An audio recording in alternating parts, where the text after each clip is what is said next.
Hey YouTube. So I was at my desk and I was getting sleepy because I just had a huge meal and I haven't taken my afternoon nap.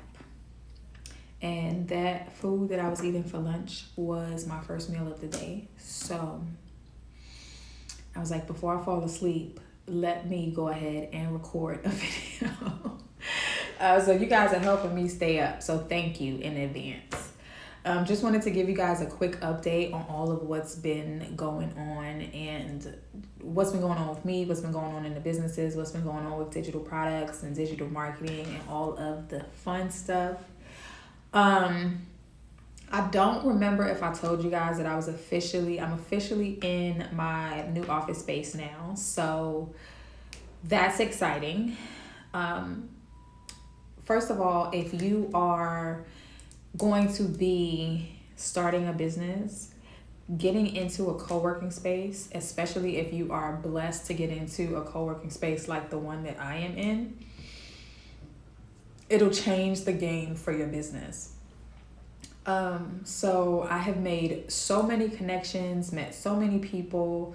Like, I'm talking every time I come in here, it feels like I'm having a new conversation with somebody else about the business and explaining to them what we do in our business and them explaining to me what they do in their business and us trying to figure out how we can collaborate and do something together. It's been amazing, you guys.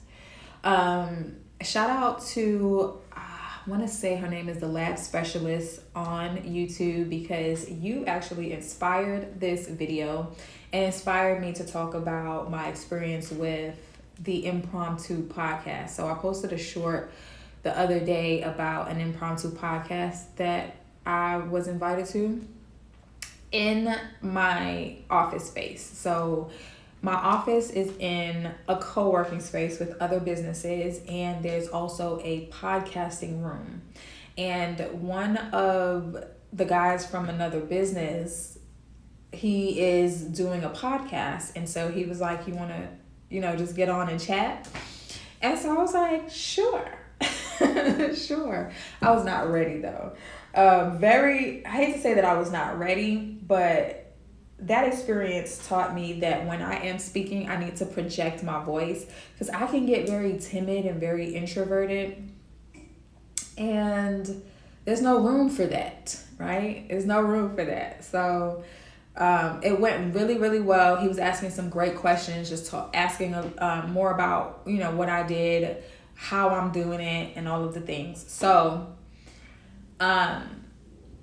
just to kind of give you guys a full picture of what it is that I am also doing in addition to my other businesses. So after I got my notary commission, my idea in my mind was that I was going to start a mobile notary business. Turns out that that's not what ended up happening. It ended up turning into a full-on compliance business.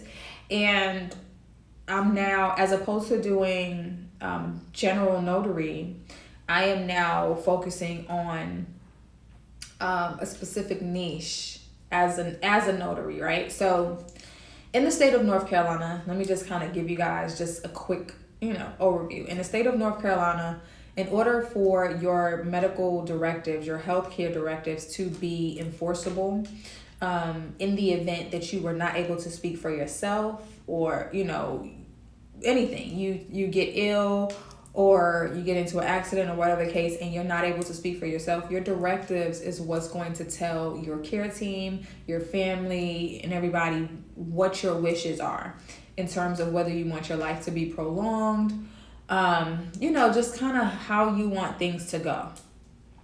As I was becoming commissioned to become a notary, I was learning different ways that I can make money as a notary.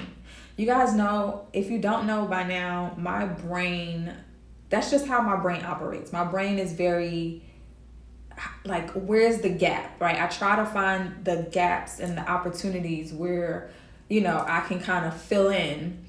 And as I was learning all of these different ways that you can make money as a notary, this particular piece of it stood out for me. So advanced healthcare directives really stood out for me because I have 15 years in corporate healthcare, right? And so it just made sense that if I have so much experience in corporate healthcare and I'm now a commissioned notary, to put those two things together.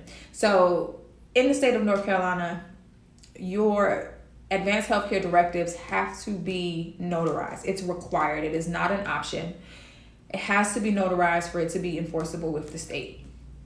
And so what I did was I put together an entire marketing plan, and it ended up turning into compliance. To add onto that, I became nationally certified to do Department of Transportation drug testing. So with those two things combined, that's how we ended up turning it into a full-on compliance company.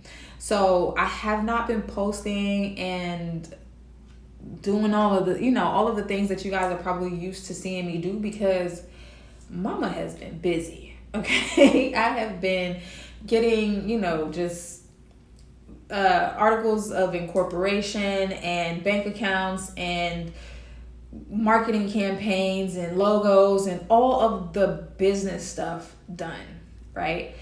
But I also have other businesses that I run. And so this was another thing that I added onto my plate, which I'm not going to lie. It has been very, very, very overwhelming.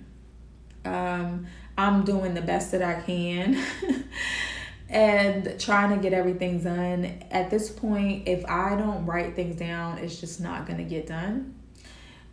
So that has been part of my strategy, just making sure that I'm writing things down and making a list. So I am also doing some interviews tomorrow, and I'm going to be interviewing a client success manager to bring them onto the team so that they can take a lot of the things that I don't need to be focusing on, that I am focusing on right now, because if I don't focus on it, who else is going to?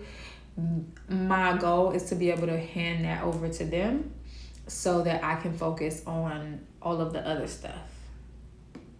That's the goal.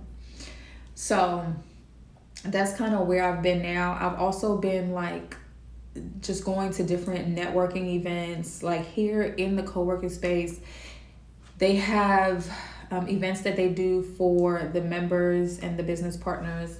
And there's always something to do. Like they're always making connections with community businesses, other small businesses and things like that. And so I try to make sure that I get out there and I get seen, right? And that people know who I am. They see my face before, they know what I do, that kind of thing. So that's what I've been focusing on right now. But the podcast went really well.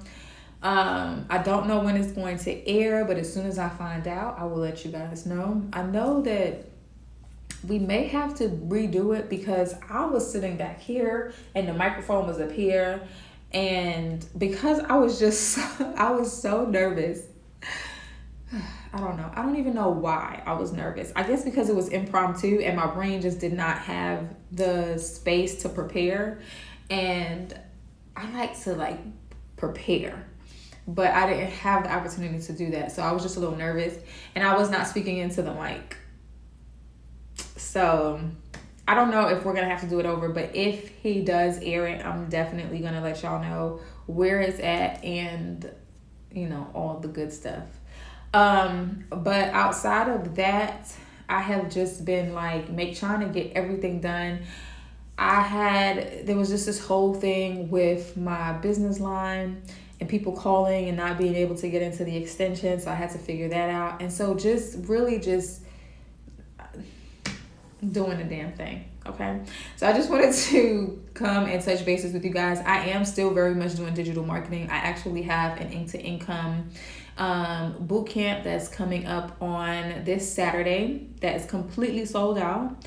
And yeah, it's exciting. So make sure y'all leave y'all questions, y'all comments down below. And you guys inspire me to make videos because as you ask questions, I know what to make the videos about. So yeah, I'll see you guys on the next video and I hope you guys have an amazing rest of your day.